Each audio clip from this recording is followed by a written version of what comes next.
نماز اسلام کا بہت ہی اہم رکن ہے، اور چند دن پہلے ایک دوسرے رکن کو ادا کرتے رہے ہیں ہم، وہ بھی ماہ رمضان میں روزے رکھتے رہے ہیں۔ روزہ بھی اسلام کا رکن ہے، اس کے بعد زکوٰۃ بھی اسلام کا رکن ہے، اور سب سے بڑا رکن حج، وہ بھی اسلام کے ارکان میں سے ہے۔ میں آپ سے پوچھتا ہوں، آپ ذرا ایمانداری کے ساتھ سوچئے اور مجھے جواب دیجئے کہ کیا اس وقت اکثر امت مسلمہ صرف انہی ارکان کو ادا کرنے میں مشغول نہیں، اور انہی ارکان کو خاص طور پر نماز روزہ ادا کر لینے کو ہی ہم سب اسلام سمجھ رہے ہیں، اور یہی ہمارا دین ہے؟ ایسے ہی ہے نا؟ اور اسی کو ہم سمجھتے ہیں کہ ہماری کامیابی ہے کہ مسجد میں جا کر نماز پڑھتا ہوں، روزے رکھتا ہوں، اور آپ مجھ سے کیا چاہتے ہیں؟ اب یہ جب بات آپ کو سمجھ آ گئی تو میں اگلا سوال کرتا ہوں، کیا آپ کو علم ہے کہ یہ جو ارکان ہیں اسلام کے، یہ کب فرض ہوئی؟ نماز کب فرض ہوئی؟ روزے کب فرض ہوئے؟ زکوٰۃ کب فرض ہوئی؟ حج کب فرض ہوا؟ میں آپ کو امتحان نہیں ڈالتا، خود ہی بتا دیتا ہوں، صرف نوٹ کریں، میں نے بہت اہم پیغام آپ کو دینا ہے کہ نماز جو کہ اسلام کا اہم رکن ہے، اس کے پلرز میں سے ایک پلر ہے، وہ 10 نبوی کو فرض ہوئی۔ کب؟ 10 نبوی سے مراد یہ ہے کہ آقا صلی اللہ علیہ وسلم نے اعلان نبوت فرمایا، اعلان نبوت فرمانے کے بعد دین الہی کی تبلیغ کی، لوگوں کو دعوت دی، 10 سال تبلیغ کرتے رہے، دعوت دیتے رہے، تربیت کرتے رہے، تعلیم دیتے رہے، تو 10 سال بعد نماز کا حکم آیا۔ کیا؟ 10 سال بعد نماز کا حکم آیا، تو گویا 10 نبوی میں نماز فرض ہوئی۔ روزے کب فرض ہوئے؟ آقا صلی اللہ علیہ وسلم مکہ مکرمہ سے ہجرت کر کے مدینہ منورہ تشریف لے آئے تو 2 ہجری کو روزے فرض ہوئے۔ کب؟ 2 ہجری کو، سمجھ آ رہی ہے بھائی؟ اور 2 ہجری کو ہی جس شکل میں آپ زکوٰۃ ہم ادا کرتے ہیں، اس کے تفصیلی احکام اور اصلی حکم جو ہے وہ بھی 2 ہجری کو فرض ہوا۔ اب جو آپ کا آخری رکن ہے حج، وہ کب فرض ہوا؟ حج آقا صلی اللہ علیہ وسلم کی حیات مبارکہ کے آخری سالوں میں 9 ہجری کو حج فرض ہوا۔ کب؟ 9 ہجری کو حج فرض ہوا، اور آقا نے فقط ایک حج ادا فرمایا، اور 2 سال کے بعد آپ کا اس دار فانی سے انتقال ہو گیا، آپ اپنے رفیق اعلیٰ سے جا ملے۔ اب میں سوال کرتا ہوں کہ 10 نبوی سے لے لیں، پھر 2 ہجری لے لیں، پھر 9 ہجری لے لیں، یہ سارے ارکان اسلام ہیں، اور کیا آج ہم صرف یہی نہیں کر رہے؟ کبھی یہ سوچا کہ 10 ہجری سے پہلے جب یہ ارکان ابھی شروع نہیں ہوئے تھے، نماز فرض نہیں ہوئی تھی، روزے فرض نہیں ہوئے تھے، زکوٰۃ فرض نہیں ہوئی تھی، حج فرض نہیں ہوا تھا، اس سے پہلے آقا کیا کرتے تھے؟ اس سے پہلے حضور کا کیا کام تھا؟ وہ کون سا کام سر انجام دیتے تھے؟ کیا وہ کام بھی ہم سر انجام دے رہے ہیں؟ دینا چاہیے یا کہ نہیں دینا چاہیے؟ میرا نہیں خیال کہ کبھی اس طرف کسی کی توجہ گئی ہو۔ سب کا زور مسجدیں بناؤ، مصلی بچھاؤ، امام لاؤ، نمازیں پڑھو، روزے رکھو، بس۔ دوستو بزرگوں، صرف یہ اسلام نہیں ہے، بطور خاص آپ کے لیے اس ملک میں اتنا کافی نہیں ہے۔ تو پھر ہمیں سوچنا ہوگا کہ ان ارکان کے علاوہ ان سے پہلے آقا صلی اللہ علیہ وسلم کا عمل کیا تھا؟ تو آئیں اس پہ غور کرتے ہیں کہ اس سے پہلے آپ کیا کرتے تھے۔ اس کو سمجھنے کے لیے میں نے بطور عنوان سورہ علق کی پہلی 5 آیات کریمہ، جو کہ ہمارے اسلام کا آغاز، اسلام کی ابتدا، وحی کا آغاز بھی ہے، کہ آقا صلی اللہ علیہ وسلم پر جب پہلی وحی نازل ہوئی، جب پہلا پیغام الہی آیا تو وہ کیا تھا؟ اقرا بسم ربک الذی خلق، کہ اے میرے محبوب تو اپنے رب کے نام سے، اپنے خالق کے نام سے، اپنے مالک کے نام سے پڑھ۔ خلق الانسان من علق، وہ خالق جس نے انسان کو خون کے لوتھڑے سے پیدا کیا۔ اقرا وربک الاکرم، اس رب کے نام سے پڑھ جو بہت بڑا کریم ہے، جو کرم کرنے والا ہے۔ علم بالقلم، جس نے انسان کو قلم کے ذریعے علم سکھایا۔ علم الانسان ما لم یعلم، اور انسان کو وہ کچھ سکھایا جو وہ نہیں جانتا تھا۔ اب یہ اسلام کا پہلا پیغام ہے، اب یہ پہلی وحی ہے۔ کیا آپ کو معلوم نہیں کہ ہمارے قرآن کریم میں، ہماری کتاب مقدس میں، اسلام کے اندر، احادیث کی کتب میں 1000 موضوعات ہیں؟ ایسے ہے بھائی، ان 1000 موضوعات میں سے سپیسیفک، خاص طور پر اللہ کریم نے اپنے پہلے پیغام میں، اپنی پہلی وحی میں علم اور تعلیم کو ہی سلیکٹ کیوں کیا؟ اور جس چیز کو بھی پہلے اگر بیان کیا جائے، مقدمے پہ طور پر بیان کیا جائے، اس کی بہت بڑی اہمیت ہوتی ہے۔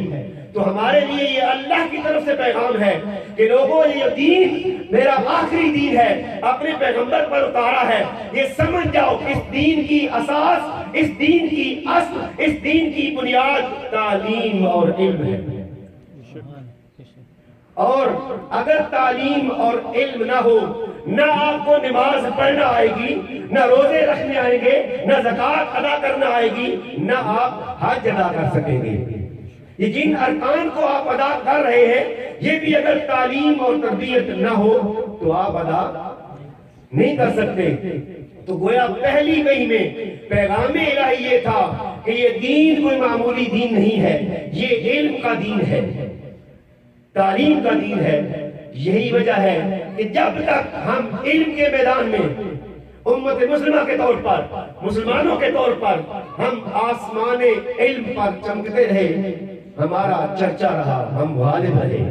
اور جب سے علمی اعتبار سے ہم کمزور ہوئے، فقط اللہ اللہ، نمازیں، روزوں پر زور دینا شروع کر دیا، اور دشمنوں نے بھی کہا کہ ان کو اسی طرف لگا دو، علم سے ان کو دور کر دو، علم سے ہمیں دور کر کے اور ادھر لگا کے ہمیں کمزور کر دیا۔ اور آج ہم اپنے زوال، اپنی کمزوری کے انتہائی نیچے درجے پر ہیں۔ کیا نمازیں ادا نہیں کرتے؟ بھائی کرتے ہیں نا، اب بھی نماز پڑھنے کے لیے بیٹھے ہوئے ہیں، روزے رکھتے ہیں۔ رمضان میں آپ نے دیکھا مسجدیں بھری ہوتی ہیں، بھری ہوتی ہے نا۔ حج پہ اگر آپ نظر دوڑائیں تو 20 لاکھ لوگ، ملین لوگ موجود ہوتے ہیں۔ کبھی کوئی اتنا بڑا اجتماع دنیا میں ہوتا ہے؟ یہ سارا ہو رہا ہے، لیکن اس سب سے کسی کو کوئی آپ سے خطرہ نہیں ہے۔ آپ نمازیں پڑھتے رہے، روزے رکھتے رہے، حج کرتے رہے، اس سے کوئی پرواہ نہیں ہے۔ ہم کمزور ہیں، زوال میں رہیں گے۔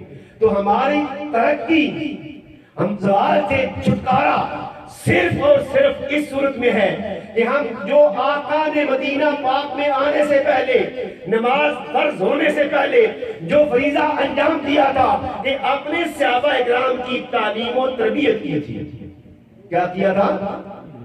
اس تعلیم و تربیت کے ذریعے سے صحابہ اکرام کا کردار ڈیولپ کیا تھا، کردار کو تعمیر کیا تھا، ان کے کردار کو سنوارا تھا، گفتار کو سنوارا تھا.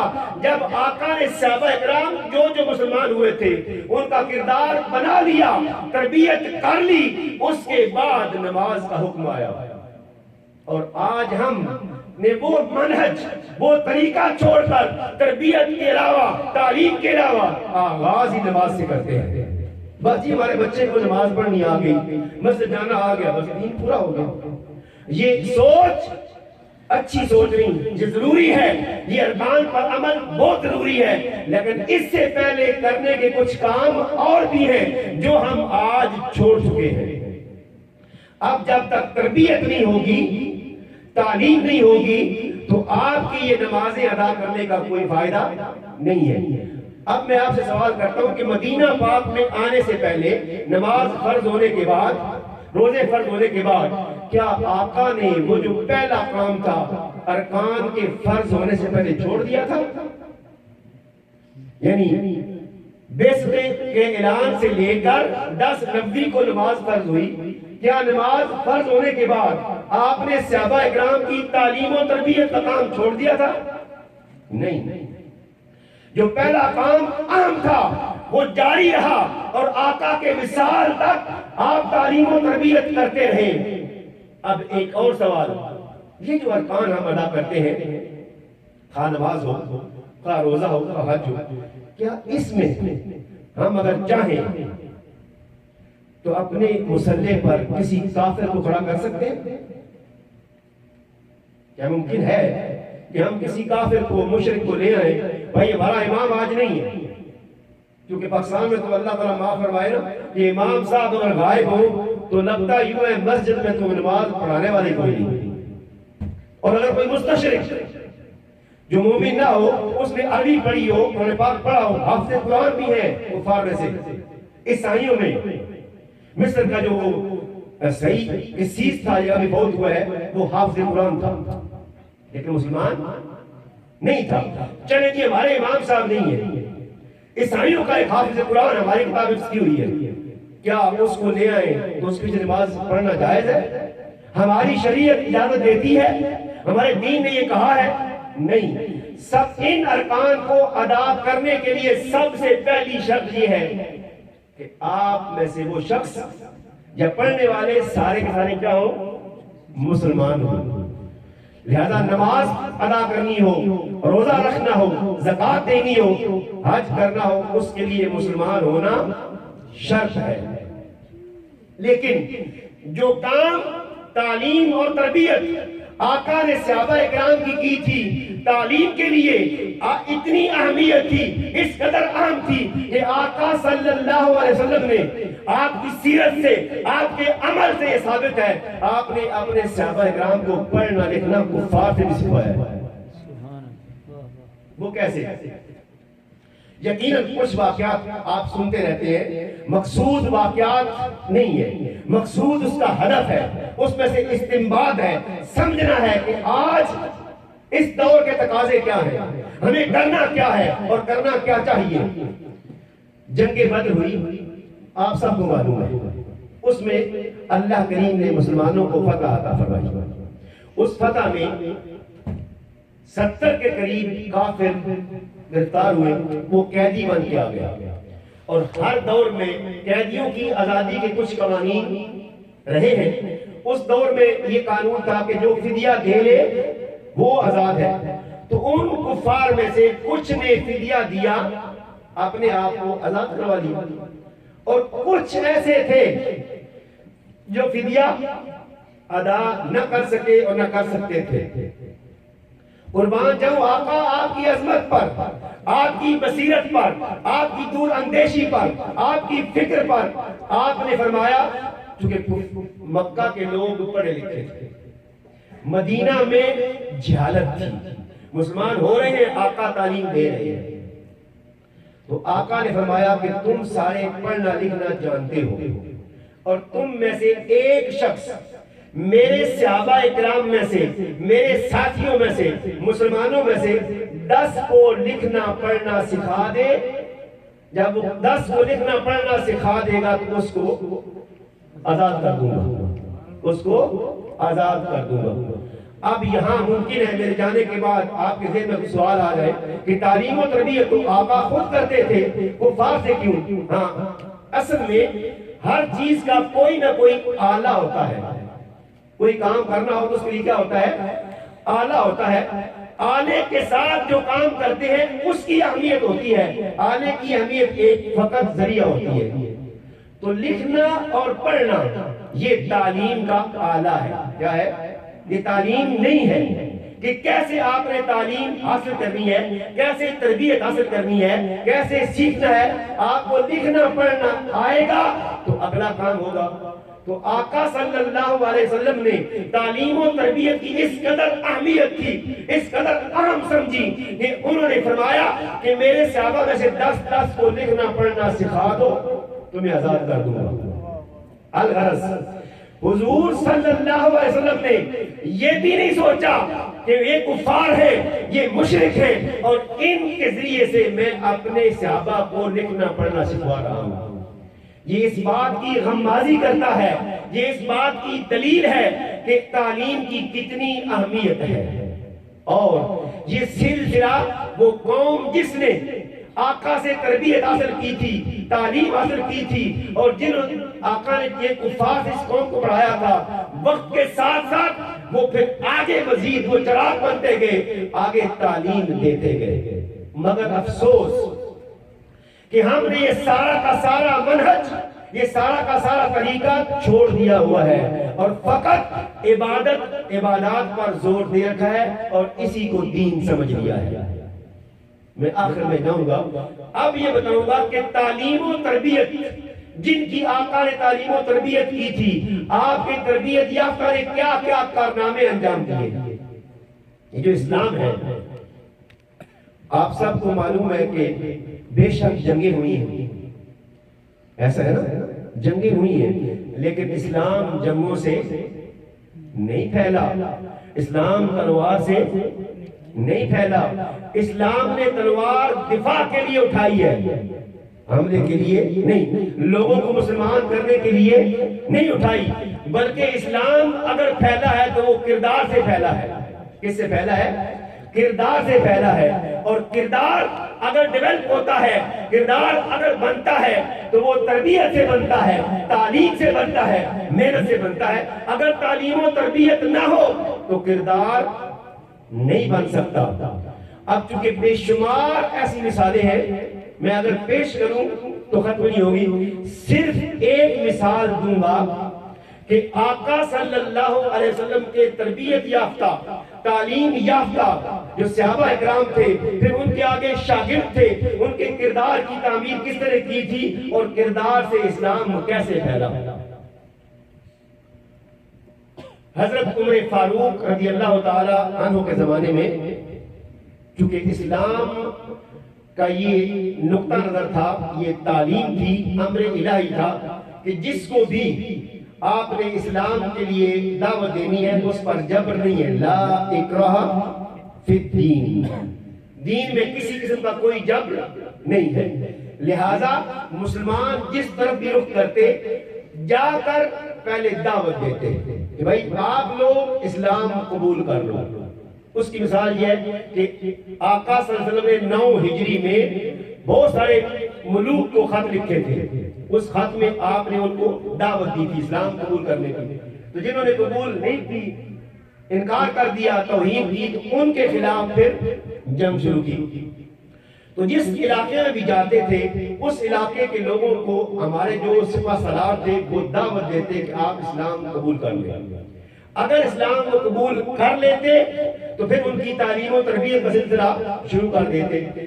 اگر وہ اسلام قبول نہ کرتے تو پھر ان کے سامنے 2 آپشن ہوتی تھی۔ ایک یہ کہ یا تو آپ ہماری اطاعت قبول کر لیں، جزیہ عطا کریں اور ہماری سلطنت میں، مملکت میں سکون سے امن کے ساتھ رہیں۔ دوسرا یہ تھا کہ اگر یہ بھی نہیں ہے تو پھر جنگ کے لیے تیار ہو جائیں۔ الغرض اس طرح ایک سلطنت چھوٹی سی ایسی تھی، اس نے اسلام قبول نہیں کیا۔ اس کے بادشاہ نے اسلام قبول کرنے سے انکار کر دیا اور کہا کہ ہم اپنے دین پر باقی رہیں گے مگر آپ کو جزیہ عطا کریں گے، جزیہ دیں گے۔ مسلمانوں نے اس سلطنت کو چھوڑ کر مزید آگے لشکر کشی شروع کر دی۔ ایک وقت ایسا آیا کہ اسلامی لشکر جو تھا وہ تیاری کے ساتھ اگلے ملک میں، اگلے شہر میں اس کو جانا تھا اور اس سلطنت سے اس لشکر نے گزرنا تھا۔ کیا؟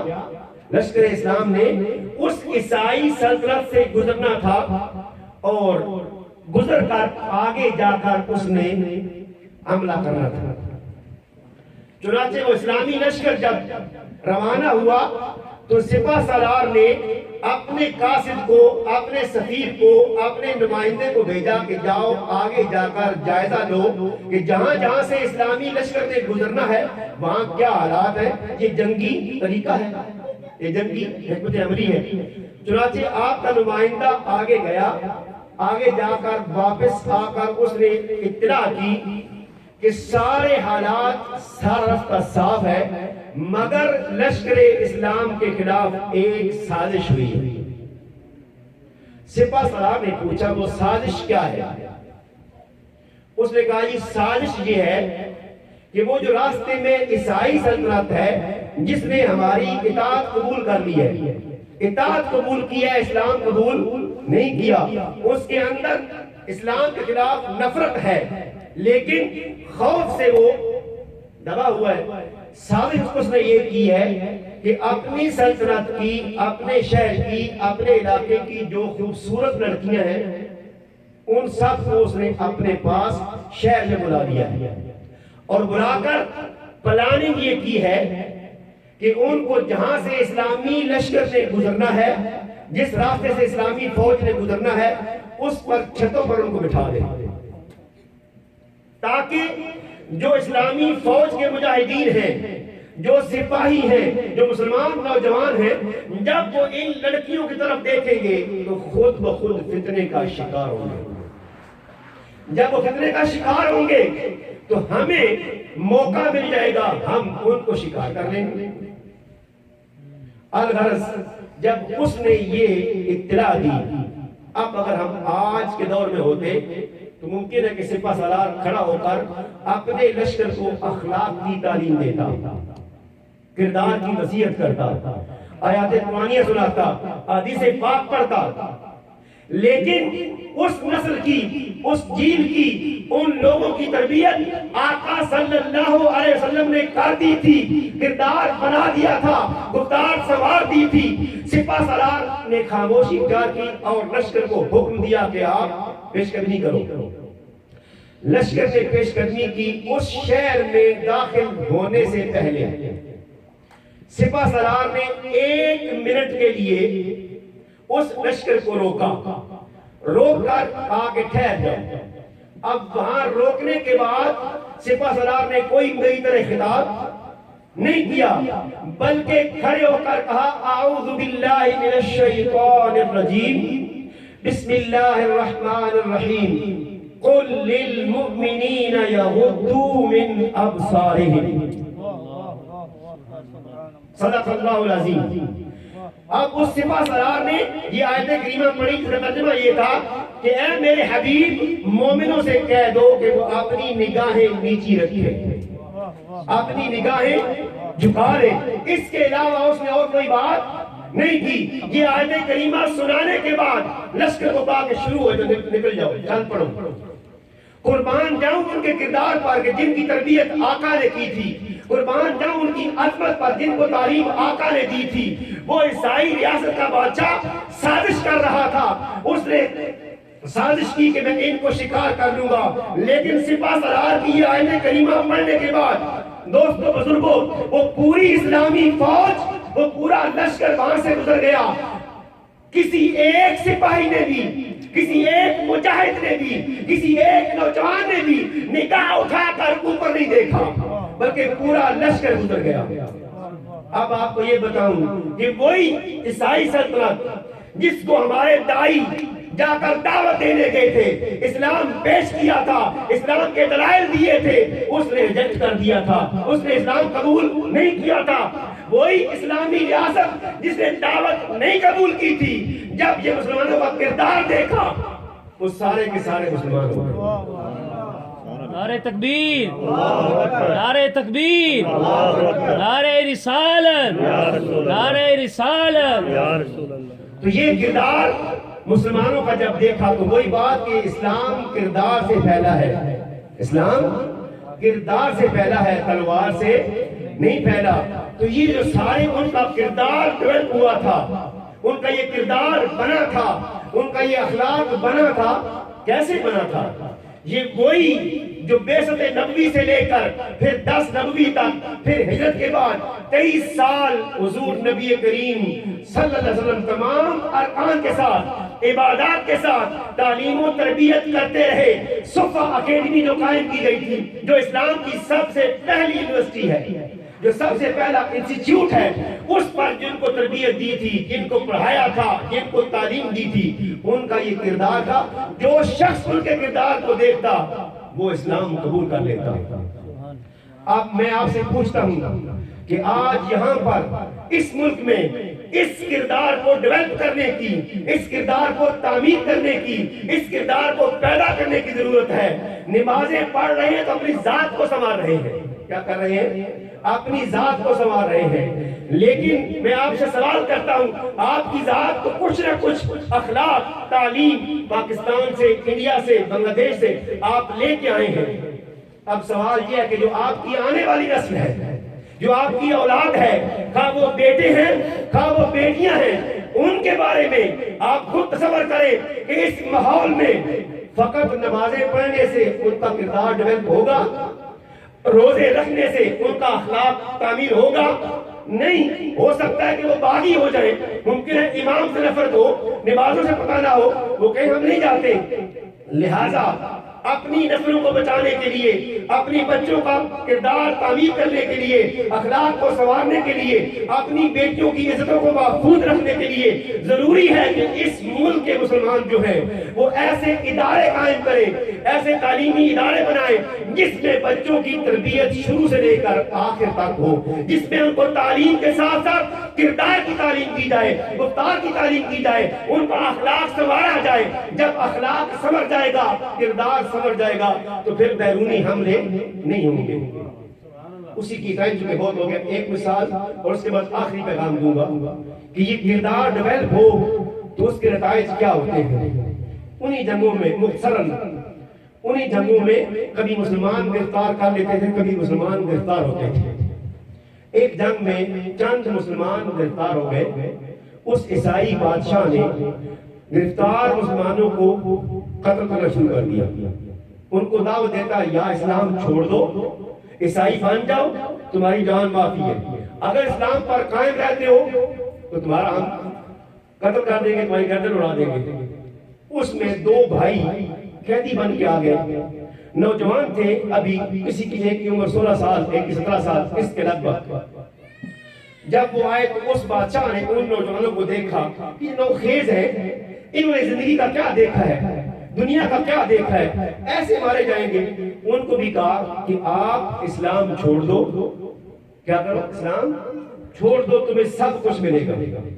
ان دونوں بھائیوں نے کہا ہم دنیا کو چھوڑ سکتے ہیں لیکن اسلام نہیں چھوڑ سکتے، ہم اسلام کو ترک نہیں کریں گے۔ اس نے کہا کہ کڑا منگوا کے تیل کو گرم کیا، تیل نیچے آگ جلا دی، جب تیل ابلنے لگ گیا اس نے ایک بھائی کو کہا کہ میں تمہیں اب بھی موقع دے رہا ہوں، اسلام چھوڑ دو۔ اس نے کہا یہ نہیں ہو سکتا۔ اس نے ایک بھائی کو پکڑا اور ان دونوں میں سے کشتی ہو رہی ہے، ایک کہتا ہے مجھے پھینکو، دوسرا کہتا ہے مجھے پھینکو۔ بھائی دونوں آپس میں کہتے ہیں کہ اس کو نہیں، مجھے پھینکو۔ الغرض اس بادشاہ نے بڑے بھائی کو پکڑا اور پکڑ کے اس کو کڑا میں ڈال دیا۔ وہ دیکھتے ہی دیکھتے کوئلہ بن گیا۔ اب چھوٹے کی باری آئی، اس کو بھی بادشاہ پکڑ کے اسی کڑا میں پھینکنے لگا۔ تو وزیر نے کہا بادشاہ سلامت، یہ بچہ ہے، یہ نادان ہے، اس کو آپ مجھے دے دیں، 40 دن کے بعد میں آپ کو مسلمان عیسائی دے دوں۔ بادشاہ نے کہا ٹھیک ہے، اگر تو 40 دن کے اندر اس کو عیسائی بنا لے تو ٹھیک ہے، میں تیرے سپورٹ کرتا ہوں۔ اس وزیر نے اس نوخیز جوان کو لے لیا اور لے کر گھر چلا گیا۔ دوستو بزرگوں، یہ امتحان جو اس نوجوان کا آنے والا ہے، یہ اکثر ان ملکوں میں ہو رہا ہے، اور ہم اس امتحان میں ناکام ہو رہے ہیں، اور وہ لوگ ساتھ سے کرنے والے کامیاب ہو رہے ہیں۔ وہ امتحان اس نوجوان کا کیا تھا؟ اس وزیر کی ایک خوبصورت بیٹی تھی، اتنی خوبصورت بیٹی تھی کہ اس کا رشتے باقی وزراء مانگتے تھے، وہ ابھی تک دے نہیں رہا تھا۔ اس نے کہا بیٹی یہ نوجوان ہے، یہ مجھے 40 دن بعد عیسائی چاہیے۔ اس بیٹی کو بھی اپنے حسن پر بڑا ناز تھا، بڑا فخر تھا۔ وہ باپ کو کہتی ہے ابا جی 40 دن تو بہت لمبا عرصہ ہے، یہ تو ایک لمحے کی بات ہے، کیوں ہی مجھے دیکھے گا شکار ہو جائے گا۔ باپ نے کہا بیٹا پھر بھی تیرے پاس 40 دن ہے، اس کو عیسائی کر کے دو۔ دوستو مختصر یہ کہ باپ نے اپنی بیٹی کی ڈیوٹی لگا دی کہ یہ نوجوان گمراہ کرو، اس کو اپنے دین سے واپس لاؤ۔ ان کے لیے کمرہ تیار کر کے نوجوان کو اس کمرے میں چھوڑ دیا۔ اس کی بیٹی بن سنور کر تیاری کے ساتھ اس نوجوان کے پاس آ گئی۔ اس نوجوان کے پاس آئی، قربان جاؤں اس کی عظمت پر کہ اس نے کن آنکھوں سے کس کا چہرہ دیکھا تھا، کس کی زیارت کی ہوئی تھی، کس حسن کا زیارت کی ہوئی تھی، جلوہ کیا ہوا تھا۔ وہ نوجوان کے پاس آ کر بیٹھ گئی، پوری رات گزر گئی، پوری رات گزر گئی، اور وہ اس کو دعوت دے رہی ہے، اس کے سامنے بیٹھی ہے، مگر اس نوجوان نے اپنی نگاہ اٹھا کر اس لڑکی کو دیکھا بھی نہیں۔ تو آج اس ماحول میں کتنے نوجوان ہیں، کون سے نوجوان ہیں، کہا وہ ہمارے بیٹے ہیں یا بڑے ہیں چھوٹے ہیں، اگر کسی کو ایسا موقع ملتا ہے تو وہ اپنے آپ کو محفوظ نہیں رکھ سکتا، اور ہم اسی بات کا شکار ہو رہے ہیں۔ ہمارے نوجوان بچوں کی، ہماری بیٹیوں کے جو کردار ہے اسی پر حملے ہو رہے ہیں، اور ہم اسی کا شکار ہو رہے ہیں۔ اس نوجوان نے نگاہ اٹھا کر نہیں دیکھا، یہ ایک دن کی بات نہیں ہے، 39 دن گزر گئے۔ کیا 39 دن 39 راتیں وہ لڑکی بن سنور کر اس نوجوان کے پاس آتی، 39 دن پورے اس نے اس لڑکی کو دیکھا بھی نہیں کہ یہ کون ہے۔ 40ویں رات آ گئی، اب اس لڑکی کو فکر ہوئی کہ میں صبح باپ کو کیا جواب دوں۔ میں نے تو کہا تھا یہ تو چھوٹی سی بات ہے، آج صبح میرا وعدہ پورا ہو جائے گا، میں صبح کیا کہوں گی۔ اب جب رات شروع ہوئی تو اپنی معمول کے مطابق اس نوجوان کے پاس آ کر کہتی ہے اے نوجوان، آج 40ویں رات ہے، میں تیرے شب و روز دیکھ رہی ہوں، میں ہر روز حملہ کرنے کے لیے آتی ہوں، ہر روز تمہیں شکار کرنے کے لیے آتی ہوں، مگر تو ٹس سے مس نہیں ہوا۔ مجھے بتا تو صحیح کہ وہ کون سا حسن ہے جس میں تو گم ہے، وہ کون سا نور ہے جو تو نے دیکھ لیا ہے۔ نعرہ تکبیر، اللہ اکبر، نعرہ رسالت، یا رسول اللہ، نعرہ حیدری، یا علی۔ وہ مجھے بھی تو دکھا کہ وہ کیا ہے۔ اس نوجوان نے نگاہیں اٹھائے بغیر، ابھی بھی نگاہ نہیں اٹھائی، نگاہیں اٹھائے بغیر کہا جاؤ جا کر غسل کر کے آؤ، صاف پاک کپڑے پہن کے آؤ، پھر تمہیں بھی میں وہ حسن دکھا دیتا ہوں۔ وہ لڑکی چونکہ کردار سے، وہی بات میں اپنے موضوع پر ہوں کہ اسلام کردار سے پھیلا ہے، گفتار سے نہیں۔ دعوت بے شک ضروری ہے، لیکن جو کردار کی زبان ہے اس سے تاثیر زیادہ کسی کی نہیں ہے۔ 39 دن آزمائش کے گزرنے کے ساتھ ساتھ دیکھا کہ یہ نوجوان کا کردار اتنا پختہ ہے، وہ کیا چیز ہے۔ وہ گئی، جا کر اس نے کپڑے تبدیل کیے، وضو کیا، آ گئی۔ اس نوجوان نے کہا اگر تو چاہتی ہے اس حسن کا جلوہ کرنا تو میرے ساتھ آؤ، اشہد ان لا الہ الا اللہ و اشہد ان محمد رسول اللہ۔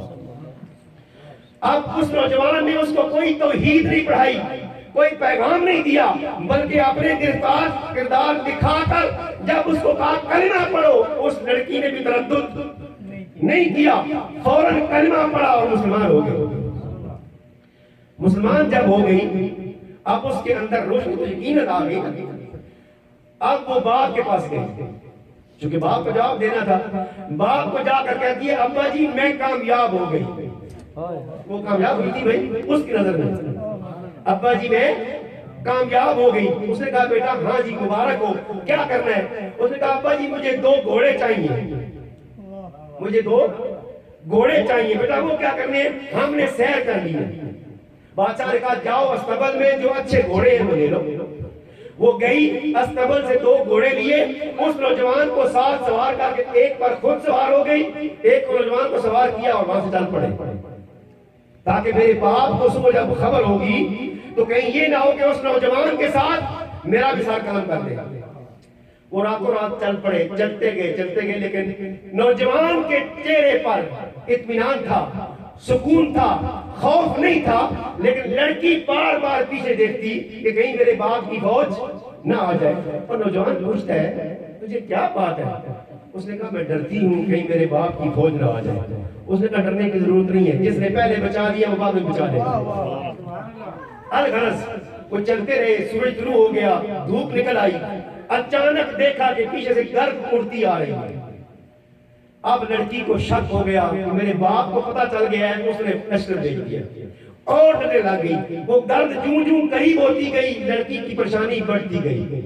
الغرض مختصر یہ کہ وہ گرد قریب ہوئی, جب دیکھا کہ وہ اس کا بھائی جو بادشاہ نے اس کی آنکھوں کے سامنے تیل کے کڑاہ میں ڈال کر راہ کر دیا تھا, وہ گھوڑے پر ملائکہ کی برات کے ساتھ سوار ہے اور آ کر بھائی کو کہتا ہے میرے بھائی تمہیں مبارک ہو, تمہیں مبارک ہو کہ تو کامیاب ہو گیا. کہ جو آقا نے ہماری تربیت کی تھی, مسلمانوں نے تربیت کی تھی, اساتذہ نے ہمیں سکھایا تھا, اس میں تو نے کمال کر دیا ہے. لہذا اللہ کریم کے اذن سے میں فرشتے لے کر تیری شادی کرنے کے لیے آیا ہوں. نعرہ تکبیر, نعرہ رسالت, یا رسول اللہ, نعرہ حیدری, یا علی. تو دوستو نوجوانوں, اگر اس چیز کی وجہ سے تم اپنی زندگی میں تباہ کر رہے ہو, اپنا مستقبل تباہ کر رہے ہو, اپنا دین تباہ کر رہے ہو, اپنی آخرت تباہ کر رہے ہو, اگر اللہ کی اطاعت میں, رسول کریم کی اتباع میں, اسوہ حسنہ میں کردار دکھا کر عمل کرو گے, تمہیں بھی اس طرح انعام ملیں گے اور پھر تم اسلام کے سفیر بن جاؤ گے. جو تمہیں دیکھے گا وہ دیکھ کر ہی مسلمان ہو جائے گا. لیکن افسوس کہ آج ہمیں جو دیکھتا ہے وہ ہم سے بھی نفرت کرتا ہے, اسلام سے بھی نفرت کرتا ہے. کیوں؟ کہ ہمارا وہ کردار نہیں ہے. اور کردار کیوں نہیں ہے؟ کیونکہ ہماری تعلیم و تربیت نہیں ہے. فقط نماز, روزے, حج, زکوٰۃ کو دین سمجھ لیا ہے. لہٰذا اپنے بھائیوں کی, اپنے بچوں کی, بیٹیوں کی تعلیم و تربیت کے لیے ضروری ہے کہ آپ سر جوڑ کر بیٹھیں اور ایسے تعلیمی مراکز بنائیں جن میں آپ اپنے بچوں کو, اور بطور خاص شروع میں بچیوں کے لیے آپ ایسا ادارہ قائم کریں کہ جہاں آپ کی بچیاں شروع سے لے کر آخر تک تعلیم ایک جگہ پہ حاصل کریں, تاکہ باہر کے ماحول کا ان پر اثر نہ ہو. اب اس کے ساتھ آخری بات, آپ سارے ماشاءاللہ بزرگ ہیں, نوجوان ہیں, یہاں رہتے ہیں, اور کچھ چیزیں انسان کی فطرت میں ہیں, دوسرے سے حسد, بغض, اناد, وہ یہ ہے, وہ یہ ہے. اس کو نہیں ہونا چاہیے. اور یہ بھی نبی کریم صلی اللہ علیہ وسلم کی تعلیم و تربیت سے ممکن ہے, ان کی صرف پر ممکن ہے. آقا صلی اللہ علیہ وسلم تشریف فرما ہے, صحابہ اکرام, بڑے بڑے کبار صحابہ اکرام بھی بیٹھے ہوئے. ایک صحابی داخل ہوئے. جب وہ داخل ہوئے تو آقا صلی اللہ علیہ وسلم کہتے ہیں کہ یہ جنتی ہے. یہ صحابی کون ہے؟ عشرہ مبشرہ. آپ نے سن رکھے ہیں, وہ عشرہ مبشرہ میں سے نہیں ہے. عشرہ مبشرہ تو بڑے معروف ہے نا, وہ عشرہ مبشرہ میں سے نہیں ہے. وہ صحابی جب داخل ہوئے تو آقا نے فرمایا کہ یہ جنتی ہے. جیسے جنتی کو دیکھ رہے ہیں. ایک دن بھی, دوسرے دن وہ پھر آیا تو آقا نے پھر وہی جملہ بیان فرمایا. تیسرے دن بھی آقا نے اس کے بارے میں یہی جملہ بیان فرمایا. اب جو بڑے صحابہ کرام تھے وہ دیکھ کر حیران ہے کہ یہ کون شخص ہے جس کو آقا 3 بار مسلسل فرما چکے ہیں. عبداللہ ابن عمر وہ بڑے ہی دقت پسند تھے, تلاش کرتے تھے کہ کیوں یہ فرمایا, اس کی کیا وجہ ہے.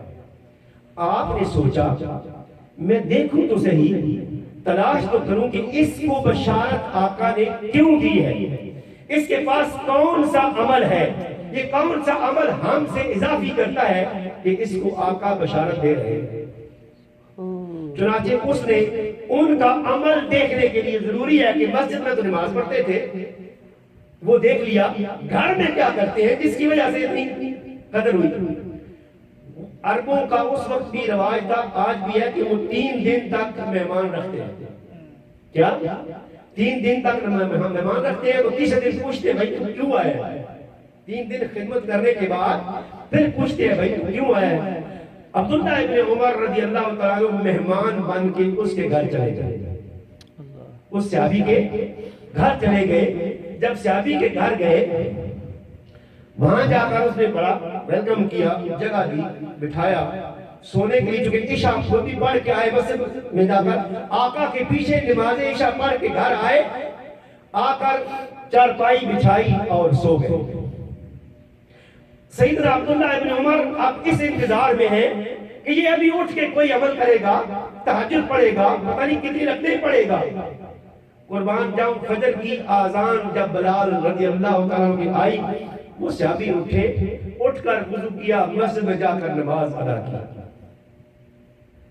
اب سیدنا عبداللہ ابن عمر سوچتے ہیں شاید آج یہ تھکے ہوئے تھے، آج کیا تھے؟ تھکے ہوئے تھے، تو کوئی اضافی عبادت نہیں کر سکے۔ اگلے دن بھی ان کا یہی معمول آپ نے دیکھا، تیسرے دن بھی یہی معمول دیکھا، اور دیکھ کر اپنے سوال کا جواب نہیں ملا۔ وہ جو تلاش کرنے آئے تھے وہ تلاش نہیں کر سکے۔ جب جانے لگے تو وہ صحابی پوچھتے ہیں کہ آپ آئے تھے اور اب جا رہے ہیں، کس لیے آئے تھے؟ اس پر انہوں نے کہا میں آیا تو اس کام کے لیے تھا کہ حضور نے 2-3 مرتبہ آپ کے بارے میں بشارت دی کہ آپ جنتی ہیں، تو میں دیکھنے یہ آیا تھا کہ ہم سے مختلف وہ کون سا عمل ہے جو آپ کرتے ہیں کہ آپ کو بشارت مل گئی ہے تاکہ میں بھی کروں۔ اس پر وہ صحابی فرماتے ہیں اگر آپ اس لیے آئے تھے میں بتاتا نہیں کسی کو، لیکن چونکہ 3 دن آپ اس تلاش میں رہے ہیں، آپ کو بتا دیتا ہوں کہ میں کیا کرتا ہوں۔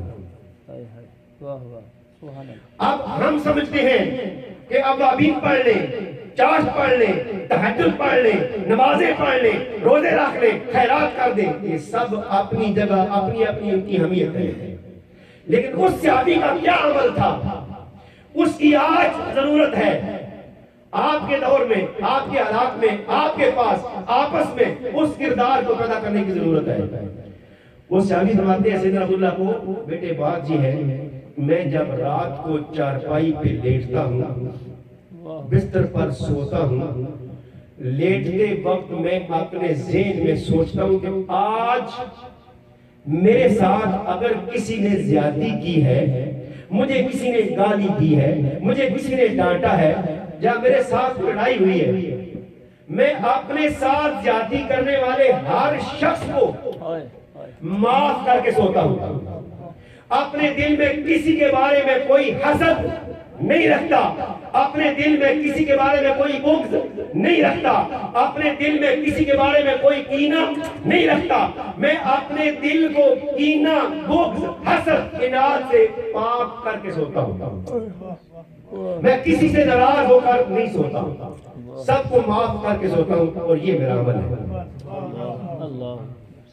لہذا اب ہم ذرا غور کریں اپنے حال پر، کتنے ہمارے اعمال ہمارے حسد، ہمارے بغض، ہمارے اناد، ہمارے حقد کی وجہ سے تباہ ہو جاتے ہیں۔ ہمیں اگر کوئی گھور کر دیکھ لے ہم اس کو معاف نہیں کرتے، کس نے ہمیں گھورا ہے اس کو ہم دل میں رکھ لیتے ہیں، دل میں رکھ کر بندگی بھی کرتے ہیں، عبادت بھی کرتے ہیں، دوسروں سے حسد بھی کرتے ہیں۔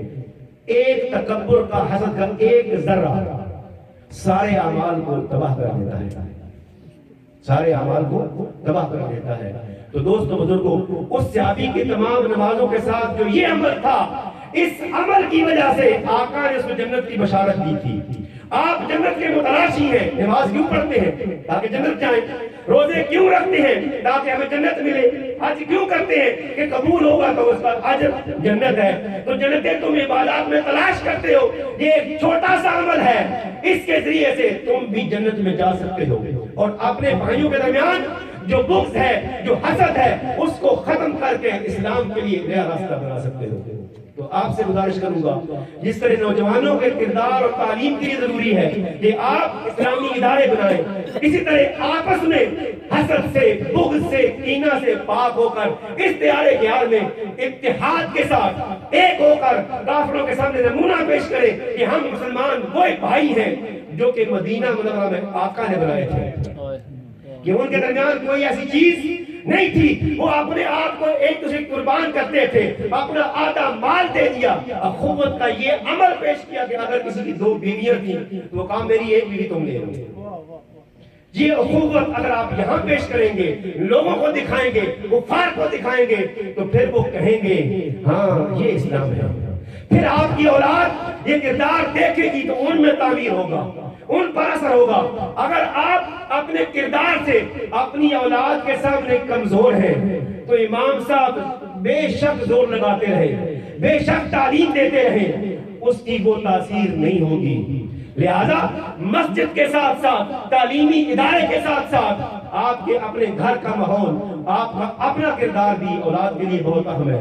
لہذا میں آپ کے لیے آخری بات کہوں گا کہ اس ملک میں کرنے کے 2 کام آپ کے لیے، ایک تعلیمی ادارے بنائیں۔ مسجد ماشاءاللہ ضروری ہے، لیکن مسجد تب کمپلیٹ ہوگی کیونکہ مسجد نبوی میں اگر صفہ بلاد، صفہ یونیورسٹی نہ ہوتی تو آج ہمارے پاس احادیث کا ذخیرہ نہ ہوتا۔ صرف نمازیں پڑھتے تو ہمارے پاس حدیث اور قرآن محفوظ نہ ہوتا۔ مسجد کے ساتھ صفہ یونیورسٹی تھی، صفہ ادارہ تھا، اس کے فارغ التحصیل صحابہ نے ہم تک آگے پورا دین پہنچایا ہے۔ لہذا آپ صرف اس پر اکتفا نہ کریں بلکہ اپنی اولاد کے مستقبل کے لیے، ان کے دین کی بہتری کے لیے، اپنی آخرت کے لیے، پاکستان میں شاید ایسا نہ ہو، آپ سے قیامت کو اللہ پوچھے گا کہ دولت